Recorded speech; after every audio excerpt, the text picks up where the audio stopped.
Good evening, everyone, and welcome back to the All Elite Ensemble review, the weekly AEW post show here on the BC Wrestle Pod Network.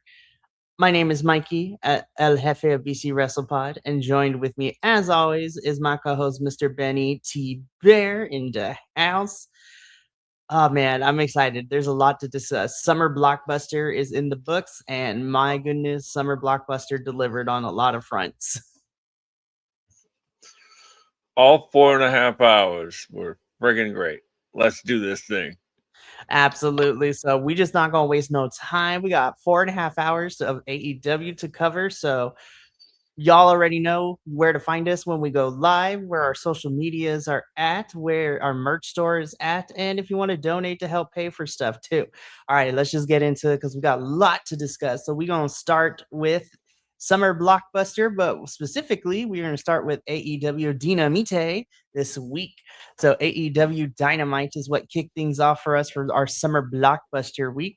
And what better way to kick things off than with Tommaso Ciampa, because we are still in this feud between him and Jericho. So Tommaso Ciampa comes out.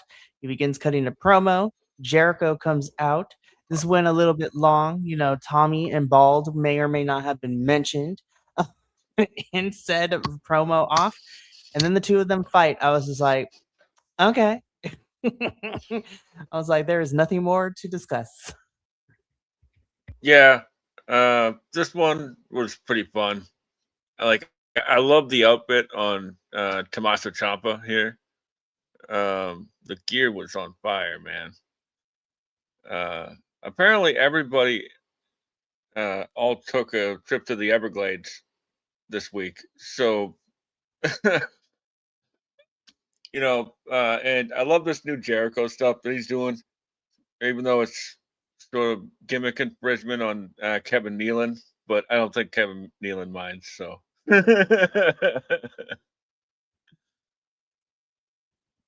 So, and I mean, it officially gives us like they've been kind of going back and forth, but now we officially got like first contact, so to speak. They fought each other, so it's like, all right, here we go. Now we're in the next stage of this feud where we could get a proper match coming in at some point soon.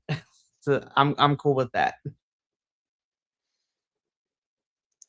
I'm here for it. It's gonna be fun. It is. So we move on from our opening segment. And speaking of segments, listen, Andrade is making some very important points because why is everybody else getting this title shot and Kevin Knight's about to jump this line and everything? And Andrade has been here and he does what he be supposed to do. It's insane. But you know, Kevin Knight is talking about getting a shot at MJF's title. Andrade comes into the picture, talks to Don and saying, "Hey, I'm next. You said I was next, so what's the holdup?" And Don's like, "Don't worry, the title, everyone's gonna get a shot." And I'm just like, "Babyface Andrade incoming. It's gonna be great." Yeah, I know Tony loves a slow burn for a lot of people. I just hope it doesn't take too long where it cools off Andrade because he's hot right now. So got to play the hot hand, you know. I 100% agree. I don't think we're gonna have to wait too long. I see Andrade being part of MJF's team, and then possibly something happens where everybody gets mad at Andrade, and then we can go from there. But you know, you're absolutely right. Tony Khan loves a good slow burn. Hopefully, it doesn't slow burn too long. But I am here for it because Andrade does have some point. Andrade has some facts. He should be the next one to challenge MJF, but we keep bypassing him for whatever reason.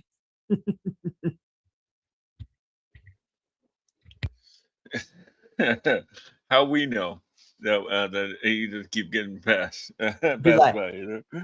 instead of how you know, it says how we know. Yeah.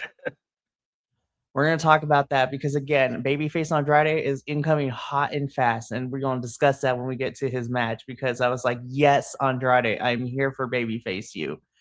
But we keep it rolling, though. And after this, we get, ooh. We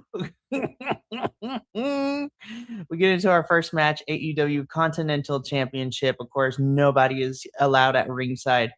John Moxley defending the title against Shane Taylor of Shane Taylor Promotions, STP for short, as we're going to call it for the rest of the show. Um, I am so happy for all of STP, but specifically Shane Taylor here.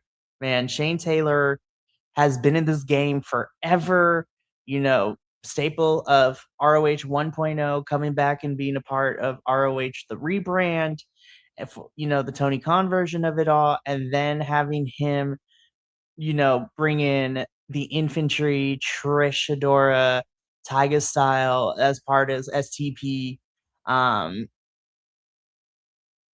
This man's dues are being paid, and this was a really fun, solid match. I think this truly was a bruiser weight type of match. Oh man, this was fantastic.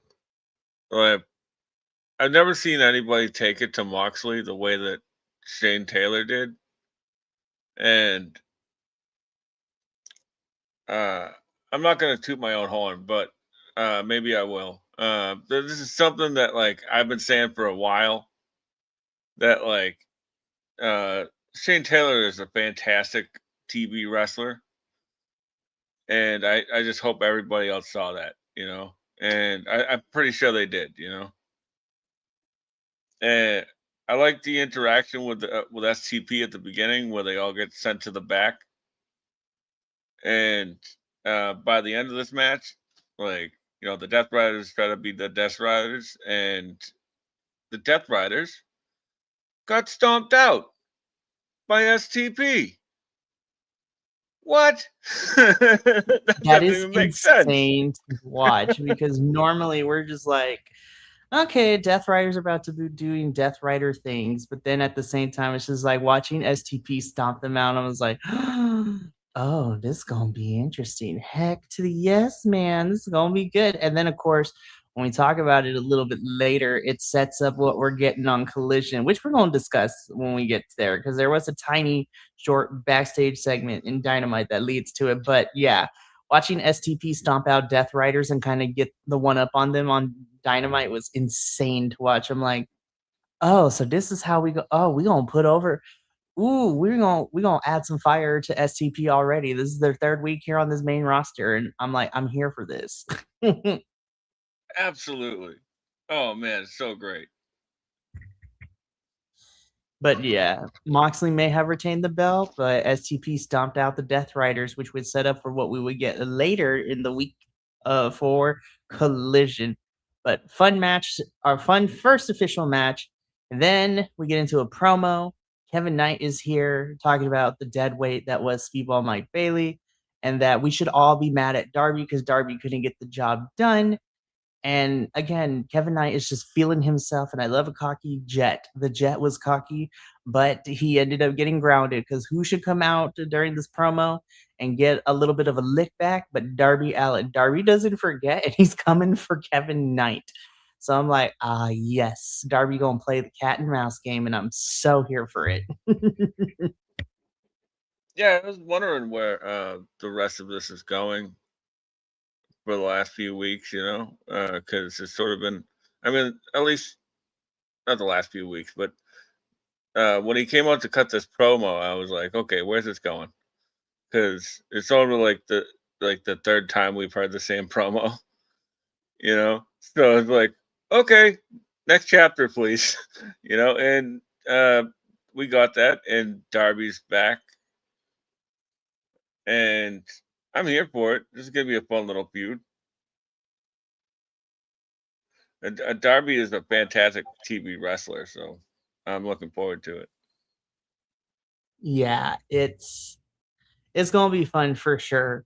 Um, I think that it's probably gonna be Kevin Knight and Darbs at Redemption, but before that, I would not be surprised if I'm not gonna lie. I think Briscoe's probably gonna include Darby on the team for that cage match at Forbidden Door because not to spoil anything, but this Friday, not Friday, this tomorrow night, first we'll find MJF and Mark Briscoe will come face to face and they will let each other know who they picked for their team. And then we are going to get a 12-man tag team match with both teams. And I'm just like, that's going to end in chaos, and I'm here for it. So I would not be surprised to see Kevin Knight and Darby end up on the teams, but who knows? We'll see what happens because it's Forbidden Door season. So Mark Briscoe may have made a few phone calls to get some folks from different promotions too. So we shall see, which I would love because the Don Callis family has made enemies in different international promotions over the last couple of months. So I'm just saying.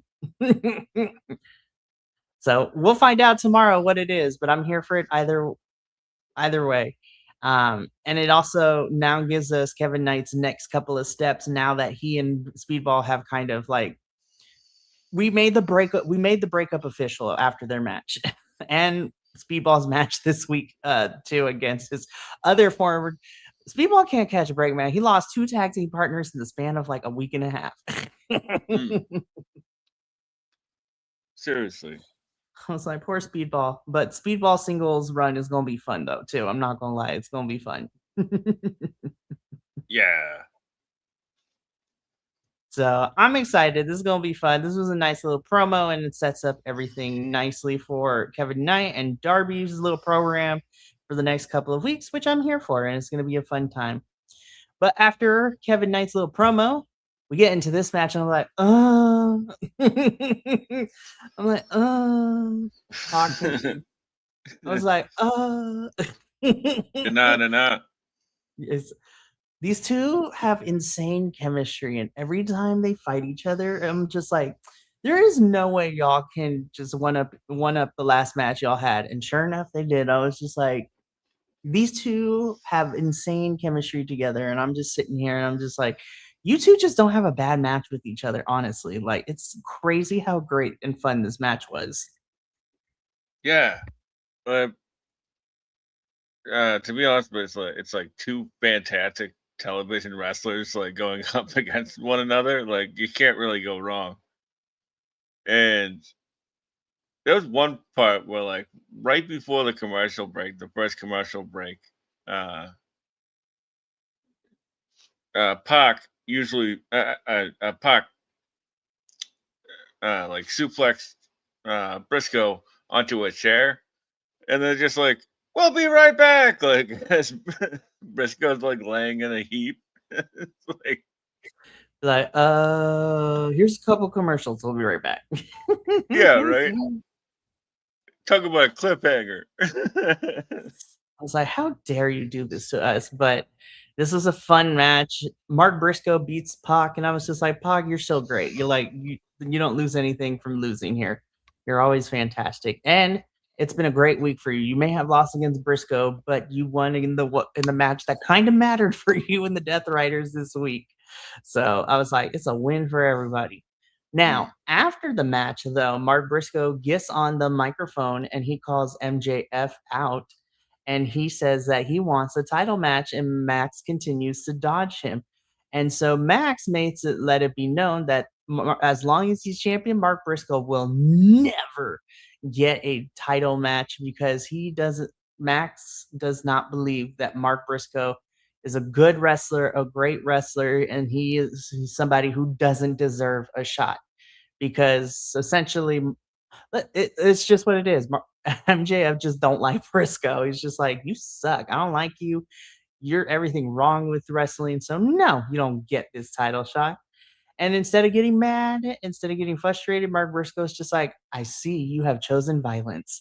Because Mark Briscoe lets it be known that we saw Mark talking to Tony Khan prior to Mark coming out for his match here. And we learned that Mark Briscoe talked to Tony before the match, and Tony Khan wants to see Mark Briscoe get this title shot. And he granted Mark Briscoe's request. So Mark Briscoe tells Max that at Forbidden Door, it's going to be Team Briscoe versus Team MJF in a 6-on-6 steel cage match. And if Mark Briscoe's team wins, Mark Briscoe will get a shot at the AEW World Championship. And so MJF doesn't have a choice. Mark Briscoe's like, it's easy for me to find people, but he wishes Max good luck. because, then Don Callis family come out, conglomeration for the save. I'm just like, MJF is gonna have to spend lots of money to pay some people. Yeah, and I like the involvement of Lethal Twist in this as For well. reals. Like MJF paid them to beat him up. Yeah, and like it doesn't mean that they're going to be involved in the match or anything. Like they explained it perfectly well, like that they paid him to beat him up. And, like transaction is probably over with, But who knows? That'd be really cool if they were involved. Oh, 100%. And so we get the official graphic. We will find out who the teams are tomorrow night on Dynamite. And then they'll also have a 12-man tag team match tomorrow night with the teams. So I was just like, well, there it is. I was like, hey, we had a steel cage match last year, so we're going to have one here too. So let's do this. Um, so it's going to be some interesting stuff for sure.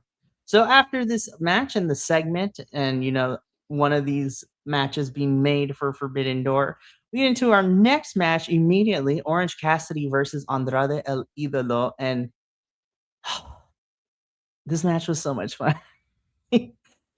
Just the amount of great comedy back and forth between these two, and also the incorporation of Leo Rush in the audience was really fun.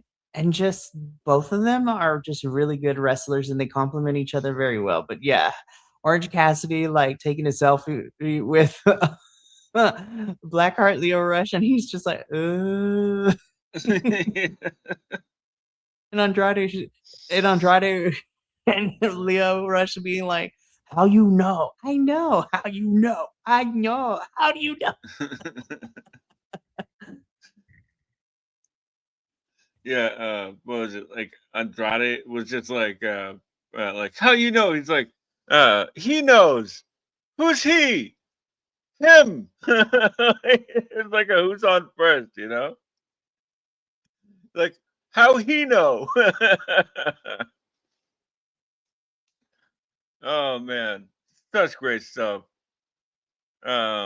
Which was a great like psych out because of like the selfie chick, right? So like, our eyes are focused on like the selfie chick, and then like 3 minutes later, like Leo Rush pops up. Oh man.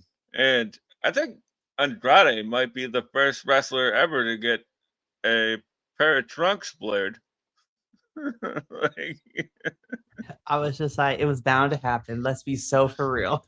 yeah, right. I was like, Andrade is packing heat.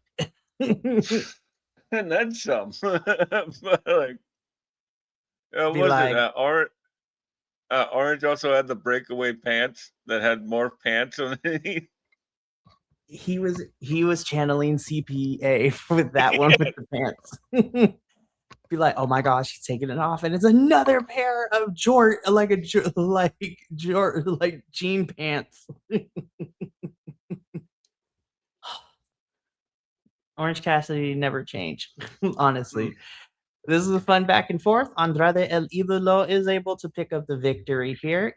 Andrade cuts a promo afterwards, and again, baby face Andrade is going to be massive pop because Andrade got the crowd to do his how you know. Like, they're like, how you know, how you know, how you know. And I'm like, AEW crowd, y'all get the assignment so easily, and you easily like make Tony Khan's job easier of getting people over when they are about to become faces. Exactly.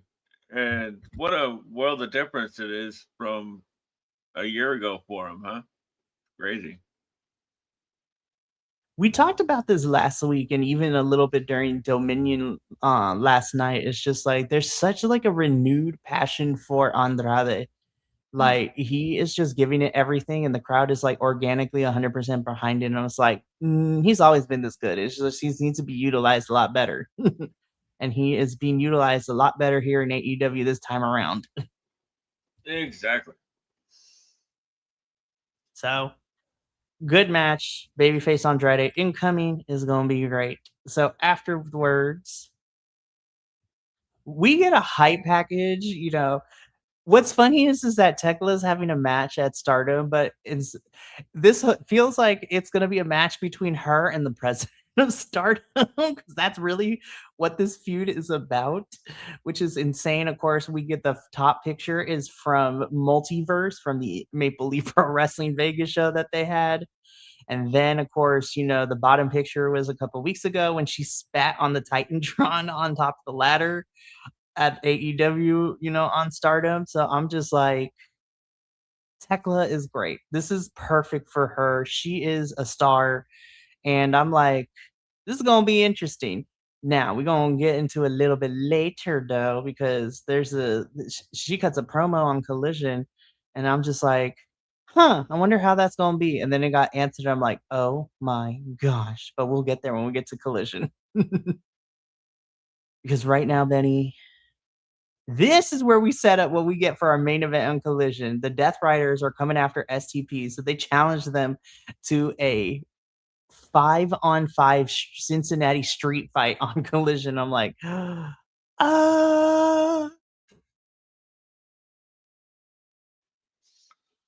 Yeah, I really like the dynamic of Danny Garcia and Mox. Like, Mox is usually cool, calm, and collected, and Danny is just usually like a pit bull, you know. So, oh man, I can't wait to get there. Man, it's gonna be good. So this sets up what we're getting on Collision. So I was like, ooh, this is gonna be good. I cannot wait.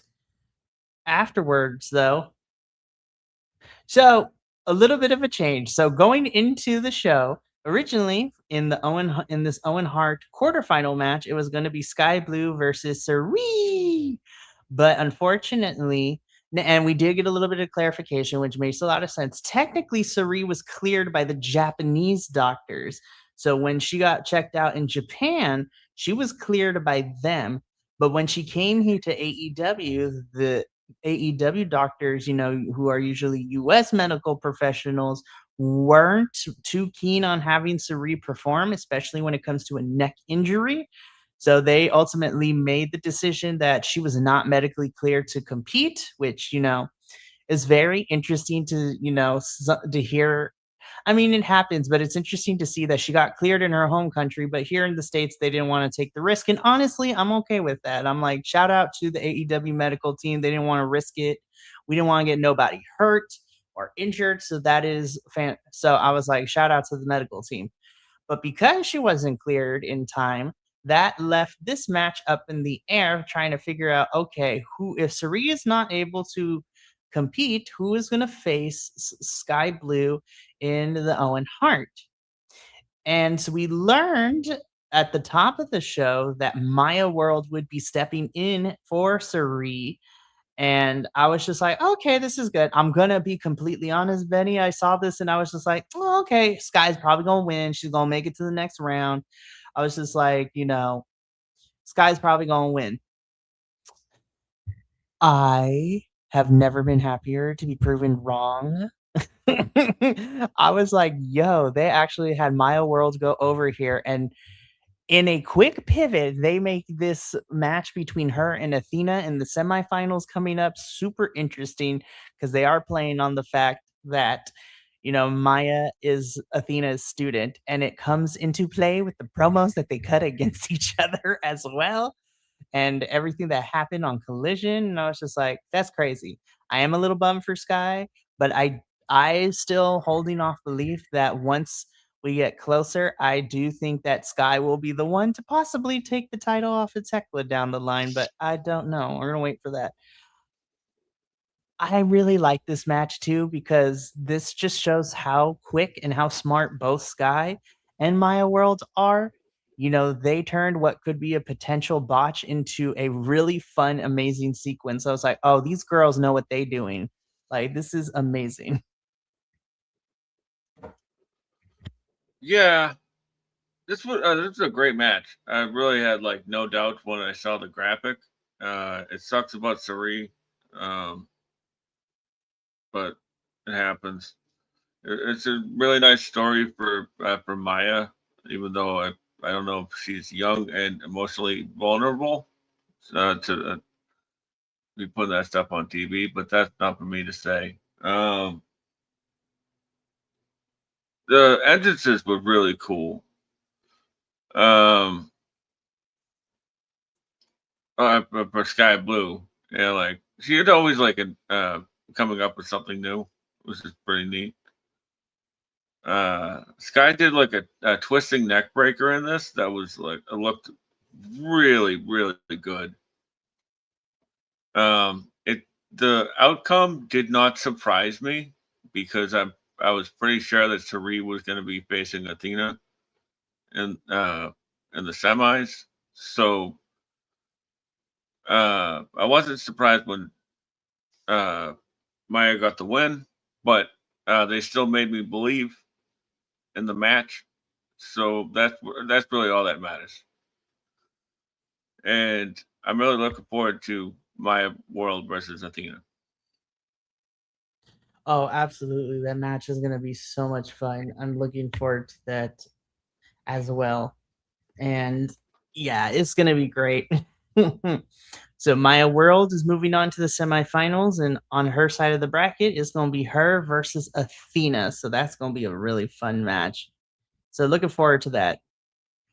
So after this, Benny, we get a pre-taped of Zack Saber Jr. just talking his amazing stuff and just being like, I want to make sure I'm always fighting the best.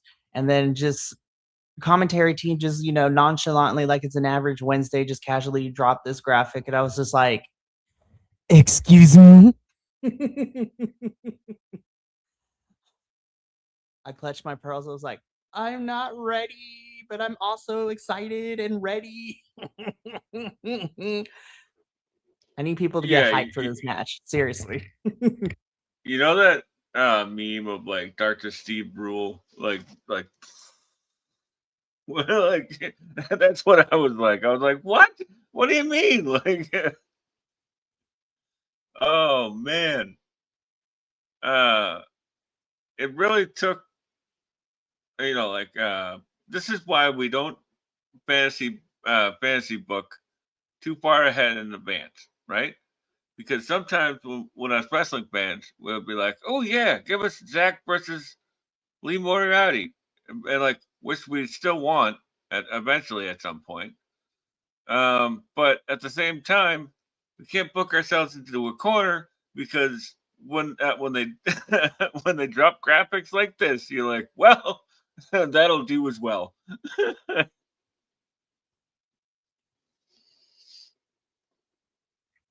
I don't know if I'm emotionally ready for this one. I'm just like, oh my gosh, Forbidden Door always ends up giving us great dream matches for real. Yeah, I don't know if Kenny's that flexible anymore, but you know what? We're gonna find out. We all gonna find out together. And listen, Zack Saber Jr. has become Mr. Forbidden Door because he has been on every single Forbidden Door show since its inception 4 years ago. Like Yeah, he is Mr. Forbidden Door. he's definitely the one that like you look forward to his matches the most. He's like every other one is sort of like well that'll probably be good, but Zach's like it's gonna be great, you know. Well, yeah. Let's look at his track record. So, like him versus Orange at the first one was fantastic. Then he was in that international four-way, which was fantastic. Then he fought Nigel McGuinness last year, and I'm just sitting here and I'm just like, and now he's facing Kenneth Omega. I'm just like, Zack Saber Jr. out here collected great matches like they're Infinity Stones. I swear. Yeah, and like Claudio pretty much squashed him in the first one. Like that was where Claudio made his debut, you know, and oh man, what a great pop that was! What a great pop! So yeah, this is match number 2 made for Forbidden Door officially, and I'm just like, Forbidden Door is already going to be a fantastic show. And then we would find out the remaining matches. I was like, listen, Forbidden Door always ends up being an interesting build because we got to make sure that people can make it to the show, especially for them being a part of different companies and different countries. But this match alone, I was just like, take my money. But then I also threw extra money when we get to Collision. But yeah, they just commentary was not hyped enough for this. It's like, oh yeah, we're just gonna casually drop this. Be like, this match is happening, Forbidden Door. We'll see you in 2 weeks. I'm like, I need y'all to be more hyped about this. I was just like, this is gonna be a banger. So Kenny versus Zack Sabre Jr. is made official for Forbidden Door, and we are gonna have a great time during this watch along in 2 weeks. But let's keep going though, because after that, again, MJF is out here trying to hire the Don Callis family. Andrade is not happy in it, but is not having it. Everybody else is like, okay, cool, like we can figure it out. Andrade is like, again, we're working with MJF again. Like Andrade's face in this middle picture is me, and he's like, again, we didn't learn our lesson last time when we're working with MJF again. I'm telling you, man, Yeah, Andrade is gonna defect or get kicked out, or something's gonna go down in that cage match. 100%. He's gonna get Andrade's gonna get underneath Max's skin. 1000%.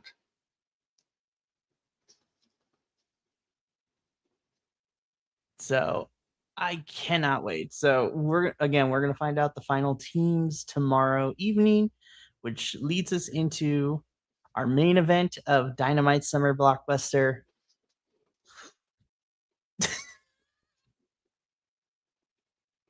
Man, yeah. I was like, fight forever. Seriously, these two and Bandito, like they can intertwine within each other forever, and I would be here for it. But Brody and Swerve specifically, from this match to Brody's promo on socials afterwards, too, I'm just like, oh, this is far from over. This far from over. Oh my goodness, this main event ruled. Swerve and Brody King semifinal for the men's Owen Hart tournament. Winner is going to face Will Ospreay at Forbidden Door, and Brody King and Swerve did the darn things, and Swerve had to bloodied and blister Brody King, and with the help of Prince Nana, puts him down finally.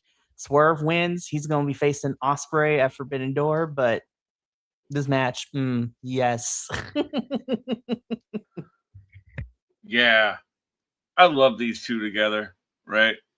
And just doing some old digging. I've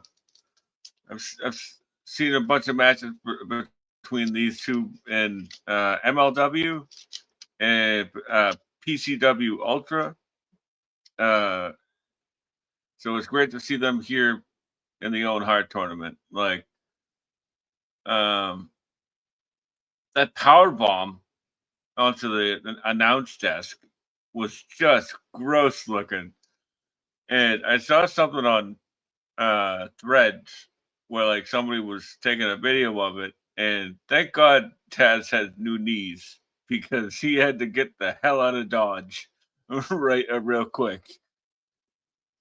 Uh, this is why I love Nana as a heel manager. He's always been a better heel manager, right? He's just like one of those guys that's uh, like he's going to annoy you and get under your skin, but then like his big guy's gonna come and beat you up. So then he's just gonna dance over your broken body, like it's just so funny. Man, it's fantastic. But yeah, listen, Brody King's promo afterwards too, he's just like, I'm not the same man I was before Swerve. I was like, ooh, it's a threat, and I believe him. I'm just like, oh man. But what a main event. I'm jealous that Cincinnati got this one as their main event for Dynamite this week. I was like, I would kill to have this as a main event anywhere. Yeah, right. Oh man, but Swerve is moving on. More importantly, Benny, this match about to eat. This match about to go Oh man, ham. it's funny how they were like they switched the on this pay per view schedule. They switched like All In and Forbidden Door this year, right? And Mhm. it's funny to think of like where these two were at this time last year, and both of them were fighting alongside Hangman Adam Page, and this year they're both facing each other in the Owen. Love it. Man, this match about to go crazy, and this is gonna be amazing. Like I'm so ready Yeah. for this match. I was like, I'm pretty sure that Osprey is winning to head to Wembley for this one, but even still, like, absolutely cannot wait. This is gonna be fun. Ooh, again, this is another match where I'm like, take more of my money. Yeah, So, definitely. And like strap in because this is going to be at least 40 minutes. my You know? goodness, like, well, it's a good thing it's summer vacation and I got nowhere else to be. Yeah, right. Sit my butt down for like 5 hours. We call that a once a month affair. For real, it's just like strapping kids. This is gonna be a long night, but it's always worth it. It's gonna be so much fun. But that takes us out of Dynamite, and so now let's get into some Saturday Night Collision, specifically Summer Blockbuster Collision. And we just casually just opened up, Kenny Omega versus TMDK's Bad Dude Tito, and I'm like, how we just gonna casually open with a Kenny Omega match? Like, please. Also, shout out to Tito, man. I love seeing Bad Dude Tito anytime he's on my television screen. I was just like, TMDK out here taking over the world. And Tito is like one of my favorite peoples. He is so nice, and I love him. Yeah, and it's sort of rare to see like a guy that big, like that much. I don't know, personality. Like he ain't afraid to mix it up with nobody. So I respect Bad Dude Tito a lot. And man, did this set the tone for the night or what? Collision's just like, oh, we got 2.5 hours. Strap in, kids, because we gonna be giving you bangers. Yeah. Again, this is a double taping because this was taped on the same night as the Dynamite Summer Blockbuster in Cincinnati, Ohio. I'm like, I am so jealous of y'all. I'm also mad that I'm gonna be on vacation because Benny, I would be, because San Diego is only 2 hours from me, and I would have been there for the Dynamite and the Collision taping specifically. I wanted to be there for the Survival of that Fittest match for this TBS Championship coming up because it's gonna be in that show, and I'm gonna be on vacation. I'm like, no. Oh, It's okay though. I'm broken gonna heart watch it while emoji. and be like, I'm gonna be glued to my phone. I'm gonna be like, I am going to watch that match if it's the last thing I do.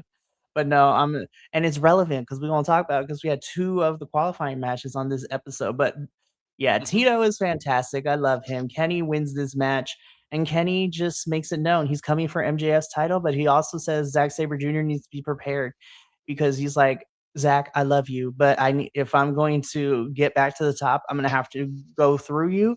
And he admits, he's like, Zach, you are one heck of a wrestler. So if I'm gonna get back to the top, I'm going to have to get through you first. And I'm like, my body's not ready. Oh, I'm ready. Let's do this thing. For reals. I'm just like, Forbidden Door is almost here. It's like we just gotta make it through the rest of this week. And then it'll, not this Sunday, but the following Sunday, it will be here. I'm just like, I'm ready for Forbidden Door. It's gonna be great. But this was how we opened it up, and Collision just officially let us know, be like, oh, y'all get ready. We're gonna be giving you bangers. So let's keep this rolling. Yes, Zeta. Zeta, you look good in this match, girl. I was like, yes, Zeta. So this is our first of two Survival of the Fittest qualifying matches. Sheeta just went crazy, and like her dark Sheeta has entered the chat, and I'm here for it. Yeah, this match ruled. I'm a very big fan of Zeta Steel, and the more she gets in front of the camera, the better she's doing. So, and I I really love this Sheeta. I've sort of coined the phrase "take no Sheeta" because for this character because oh man, Dark Sheeta, as you said, it's just so great. Like, and I think that was honestly something she was missing earlier on. Even though she's a three-time champ, like she never really got a character to sink her teeth into. You know. And this more intense version of Sheeta, where she's just gonna beat up girls, is definitely needed, and it gives her somewhere to go. It gives her more depth for her as a character because her in ring is Mm. always fantastic. But like you said, she's never really had a chance to bite into what the character of Hikaru Shida. And I think this definitely does because afterwards too, she like slapping Zeta, she's getting in Christopher Daniels' face, like Mm. she getting cocky by doing the belt symbol at the end when she's on the ropes. I'm just like, ooh, I love this Sheeta, and she gonna be a problem, and I'm here for it. 100%. Like I'm so here for this. So Sheeta earns the first of 6 spots for the survival of the fittest match being held July 1st at Dynamite to crown the next TBS champion. And so I'm excited. This was another banger, and so was this one. Yes, it was a tune-up match. It was a squash match, but y'all, the Rascals are in action. They are fantastic. They took on the Atlas Brothers. Um, so this was fun. I'm also going to point this out. The next couple slides may have been out of order because I put them in the wrong order, but that is okay. We're gonna go in the order I think is gonna make the most sense though. So Rascal squash match, they win. I love Zach. I love Dez. They are great. Then they Yes. get on the mic.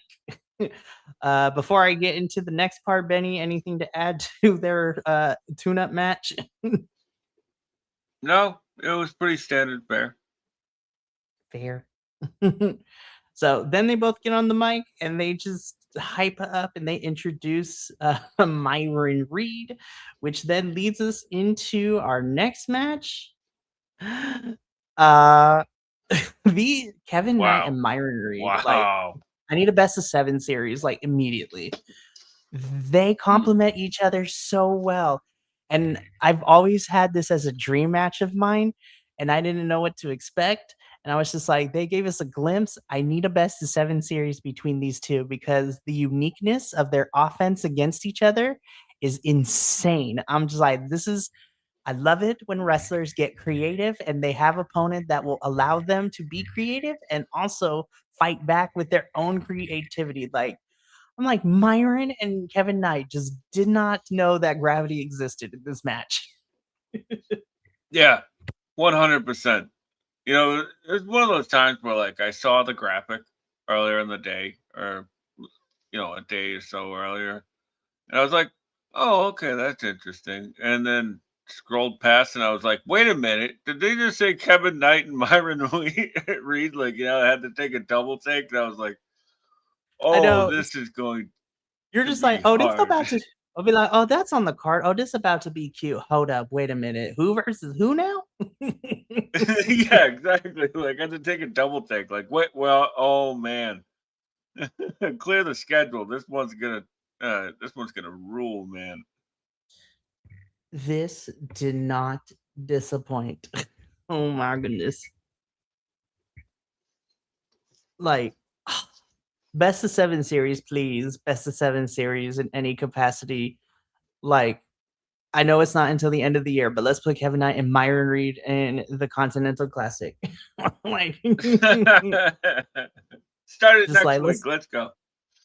just start it next week. Let's have a survival of the fittest match and just put all the high flyers in here. Like, Yeah, absolutely. Honestly, if the The TBS one goes very BRCA well, for yeah.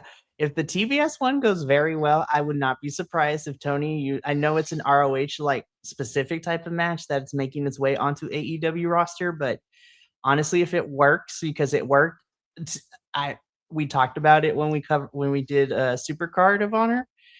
It worked for Athena's title for that match. If it works for the TBS championship, I would love for Survival of the Fittest to be a thing, but let's use it sparingly.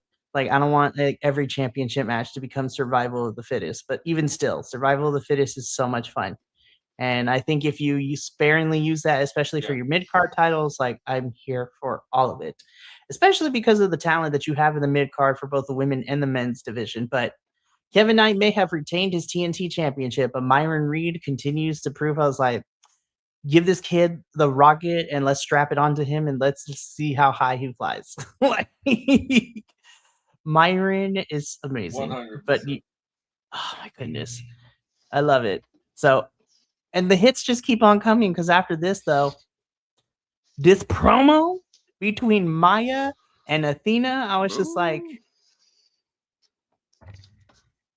this is how we do quick feuds. Like, yes, ma'am, both of them brought it. Like, and I love seeing this intensity from Maya here. Like, I was like, and then Athena answering back too is like, oh, this was good. This is good. And this is how you do these quick feuds for tournaments. Like, we don't need it to be like 8 whole months long feuds, but like, I love the intensity. And we have a direction to go with their match coming up for the semis. So I was like, heck yes.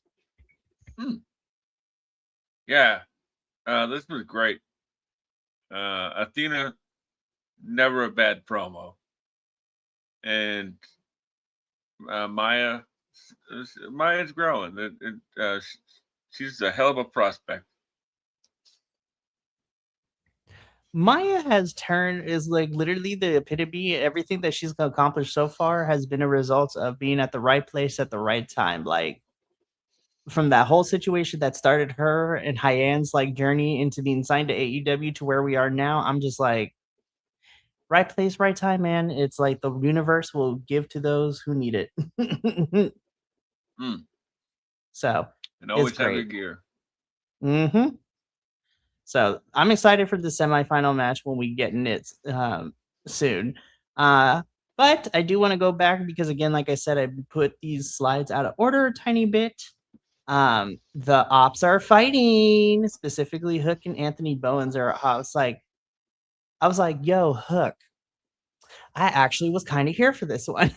I was like, I think we listened and we may have taken some classes because this is not a bad promo from you, sir, when you were firing at Anthony Bowens. So I was just like, the girls are fighting. Yeah. Typically, I don't like anybody yelling at Bowens, but Hook actually made a point here. Because what are we doing if we're still doing the old shtick? You know? Like, it makes no sense. It doesn't fit the ops. So, like, stop doing it, you know? Find something else.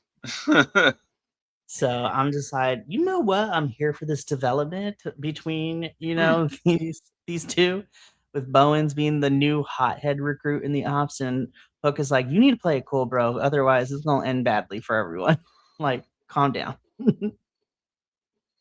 So Yes, I was like, exactly. okay. That's what I meant. I was like, okay, now we have a direction. Now you have me interested, Tony. Let's follow it up. That's all I need. All right, let's keep going though, because Athena is in action. It is a squash match essentially. She continues to beat up her opponent afterwards. Maya World for the save, and then Athena beats up Maya afterwards too. So it adds that extra dimension going into their semifinal match coming up probably either this week or next week. It's got to be soon because, yeah, Forbidden Door is almost here. Actually, it would have to be next week because we're entering Forbidden Door territory. Yeah. So This one seemed. This one was fun. It was essentially a mauling. Uh, but it was nice to see Tiana James, the person that she mauled. She's an up and comer. She's a great pro wrestler, but she does a lot in the Northeast. She's really really good. She's really really good. I thought it was a Yes. little bit nonsensical because I was like, "What are we doing here? Like, you don't think we know Athena? Like, if Athena in action for to get you hyped for the match with Maya World." It's like, what? Yeah, that would have been fine without all this. But you know what? I'm not going to complain about another women's match. I agree with you. And it does set up the intensity that I'm hoping to see from Maya and Athena in their semifinal match coming up soon. So good stuff. Good stuff all around. Ricochet and Takeshita are about to have a match, and I was just like, yes, please. I was like, listen, that triple threat that they were involved in with Osprey at Wrestle Dream for the international title was fantastic. One-on-one between these two, I'm like, yes, please. Yeah, especially with a babyface Takeshita against this heel Ricochet, and Like, then yeah. probably the conglomeration getting thrown around by GOA. Sign me up, you know. I was just like, yes, please, here for it. Let's go. 100%. Yes.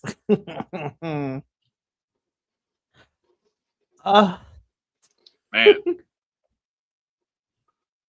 they didn't say this was for number one contendership, but for in my eyes, this match it felt like a number one contendership match because good golly, Miss Molly, like holy Toledo, man, we were fighting like there were championships on the line. it might not be on the graphic, but it was said over commentary. Okay, that's what I figured. For the number. I was just yeah, but so essentially a number one contendership match: Bucks versus the Dogs. My goodness, Bucks Oof. and Dogs. Dang. Yeah, this was absolutely insane.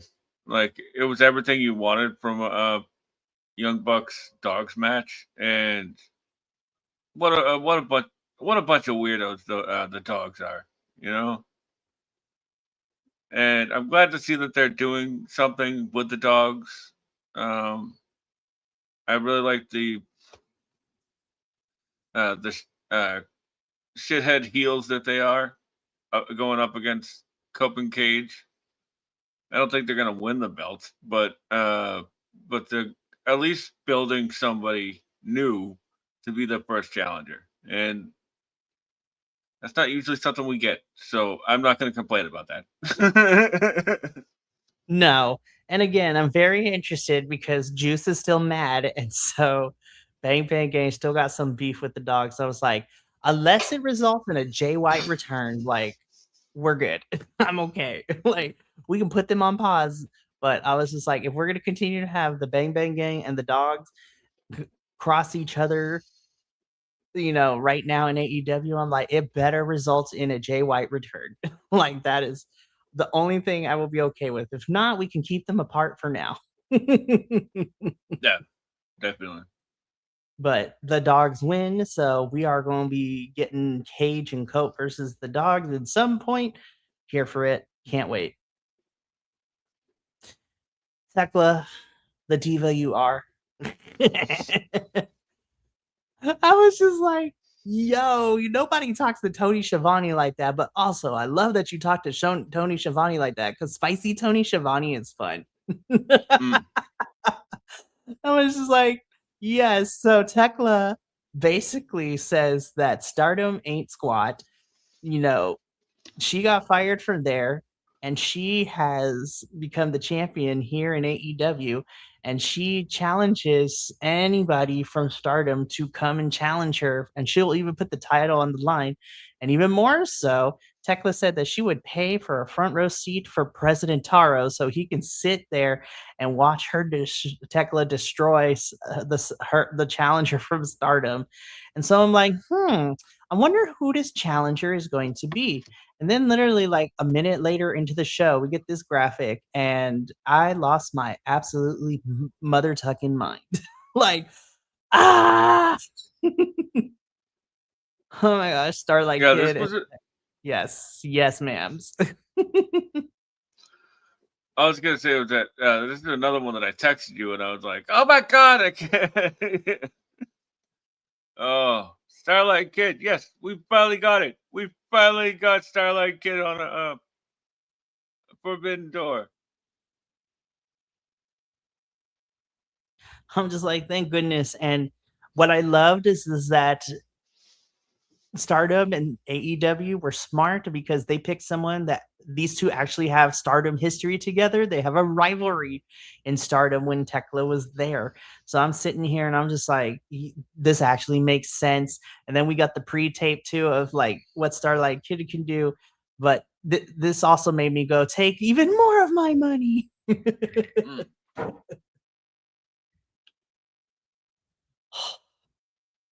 Man, Forbidden Door is like one of my favorite wrestling side quests of the year. Yes, same. Oh, man. So this match, Zack Sabre Jr. and Kenny, Osprey and Swerve, the cage match. I was like, and that's just 4 matches. We're gonna find out what our women's finals gonna look like, which is probably gonna be Mercedes and Athena, which I'm still here for. And then what else we're gonna get on the show too, like. Because Tony Khan be like, all right, we probably gonna have 8-9 matches, and we'll throw like 18 on the 0 hour. So, thank you. I'm looking forward to this match. Let's keep going though, because another great survival of the fittest qualifying match: Julia Hart versus Persephone. Persephone finally got revenge against Julia for causing damage to her eye. Shout out to Persephone for selling that and doing the makeup for this whole entire time too. Like, it's been a continued through line in AEW and CMLL that she be showing up with the eye makeup, which is great stuff and commitment. And she literally slapped mist out of Julia's mouth. And I was like, oh, dang. Yeah, that was a great spot where you could see that Julia was like setting up for it. Good evening, sir. Nick, welcome, sir. And there was one point where like Persephone had done like an exploder suplex with a bridge, and I was like, I thought it was a Northern Lights at first, right? And then like I watched it back, and I was like, that was an exploder with a bridge. That doesn't even make sense. Like, yeah, but I love it. Persephone has become such a big powerhouse type of wrestler down in Arena Mexico, and she will knock your lights out, and that is exactly what essentially she did here. But I was like, that finishing maneuver that she puts on Julia, I'm like, oh, my back. Yeah.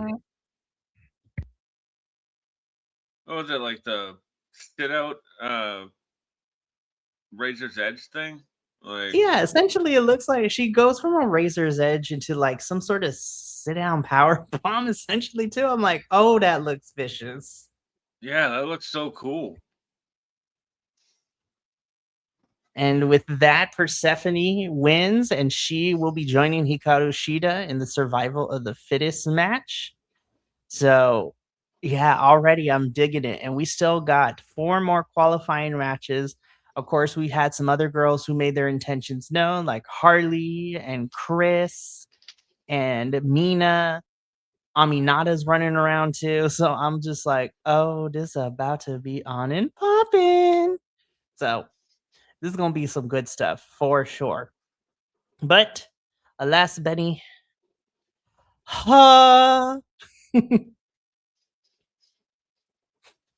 just can't catch a break, man. Tears. But also, their chemistry is fantastic. But I kind of figured it would be since they were tag team champs on the indies together. But Ooh, this match was good. I was like, yes. Yeah, and I was actually surprised that Jake Doyle picked up the win here. Like, which I guess like he does need it in the momentum going Mm-hmm. forward, you know, Mm-hmm. because like Speedy's sort of like a plucky baby face, so like he doesn't really need to win every time. It doesn't really always win work in his favor. I'm telling you, man, the Don Callis family keep making enemies, and it's gonna come crashing down on all of them in some capacity. Like I'm looking forward to it. Like you got Mm. Conglomeration and Takeshita already beefing with them. Speedball and Darby are beefing with them. Andrade is probably going to be beefing with them at some point too.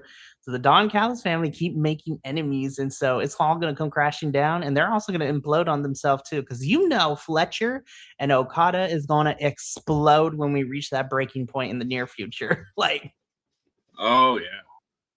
I was just like, listen, selfishness and greed is the downfall of society in general. And in stories that we hear about these great civilizations that meet their demise because people got too greedy, and like Icarus, they flew too close to the sun.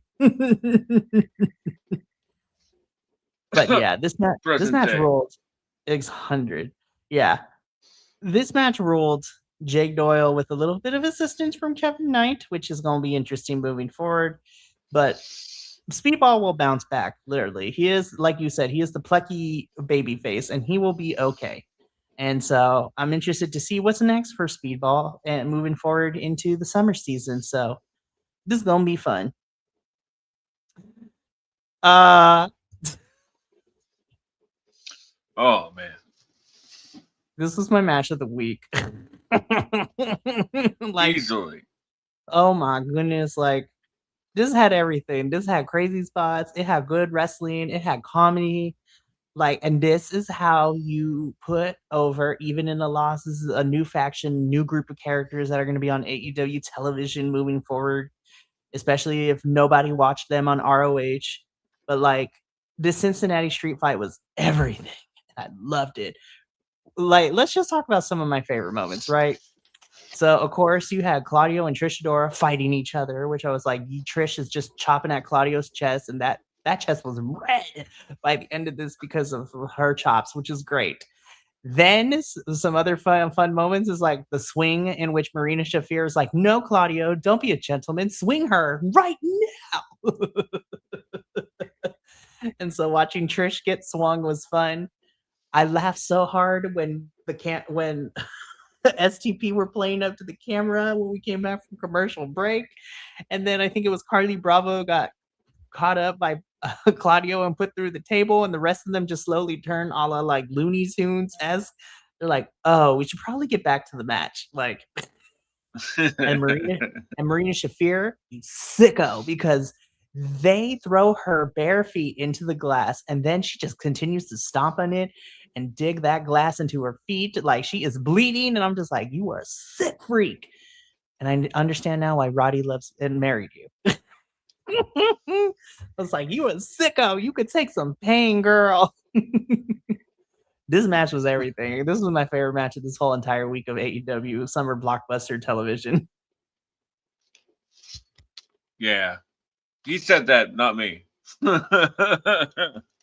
um it's funny.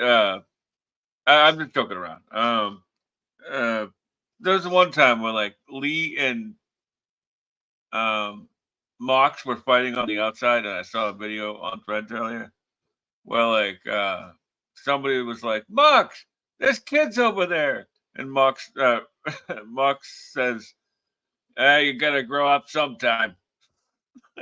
He's just beating the hell out of Lee Moriarty. Billy Mox's sense of Moriarty. humor. Mox's sense of humor is something I really enjoy because it's like so unexpected and it just comes out like super like serious and dry, but he is so funny. Yeah, he's super quick as well. So like, he's got a really quick wit, you know? And uh it was like what like Mox and Lee were like fighting like pretty much the entire time during this one. Like he was really taking a shining to Lee Moriarty in this one. Like I remember at one point, like he just like sabooed a chair into Lee's face, and like uh, you know how they SCP often says run or hide. SCP's outside. This time it was literal because they met him during the entrance. It's crazy that they decorated the outside of the venue with the Death Rider lights and everything too. I was just like, dang, Tony, like we go all out. We really do use the entirety of the space that we're in, which I love. Hmm. Yeah, use the space. Why not, right? Yeah, but literally, STP was really waiting outside. I also have to say, I really love the STP. Like they went with war paint, which was really cool to watch. Like they went war paint with this one, and I'm just like, Cincinnati, y'all got a treat with the Dynamite and Collision, the double taping for Summer Blockbuster. Like, dang. It makes sense. Like it checks out for their characters, or at least the people that they are. You know, like Carly Bravo, Sean Dean, and Trish Adora are all combat veterans, so Mm-hmm. pretty cool. So it's insane. Oh, this gonna be interesting. Sorry, I was pulling it up because I was going to do a thing for coming up next for AEW. They just announced that Takeshita is going to be defending the international championship against Lee Johnson at Global Wars Cincinnati. So I'm like, ooh, that's gonna be Yeah, interesting. and they announced tonight on the YouTube channel that it's going to be Athena versus Fury for the ROH Women's World Title That match gonna at eat. Global Wars. We're also getting that triple threat with AR Fox, Leo Rush, and Action Andretti for the ROH TV title. And they also just announced that at Global Wars, we are also going to see LFI defend the ROH Tag Team Championships against Los Villanos. So this is from their match from CMLL this past week, which is going to be fun. But then also there's an 8-man tag scheduled, which is going to be RPG Vice and Lethal Twist. So this is Blake Christian and Jay Lethal, and they this team is insane, and I am here for this. They are taking on the Outrunners, CMLL's Mystico, and Speedball Bailey. I was just like, this Oh team wow! is insane. And I am so excited because guess what? Monday, we're going to be covering Global Wars. Whoop, whoop. I'm excited. I was just like, oh. And then who else? This is going to be fun. This is going to be a fun show for sure. Cannot wait to talk about it. But yeah, that brings us to the end of our AEW show. Next week is technically the go home show because then we will also be making predictions for Forbidden Door. So we're going to find out what other matches get made this week. And knowing Tony Khan, will probably, once I put the final graphics up on the day of Forbidden Door, we're going to get like 18 more matches. um, Oh but my! it's going to be insane. But yeah, so tune in next week. We are going to be covering these. We're going to be covering this week's Dynamite and Collision, and then we'll also be making predictions for Forbidden Door. So that's going to be fun for sure. But yeah, we still got the rest of the week to go. Tomorrow evening, double feature NXT and CMLL, and then we wrap things up on Friday with our TNA post show. So that's gonna be fun. But Benny and I are gonna get up on out of here. So thank you so much for tuning in. From all of us at BC Wrestle Pod to you at home, remember, take care of yourself, love one another, stay iconic, and more importantly than anything, you always deserve to finish your story. We'll see you tomorrow. But until then, sayonara, adios, and until next time, peace.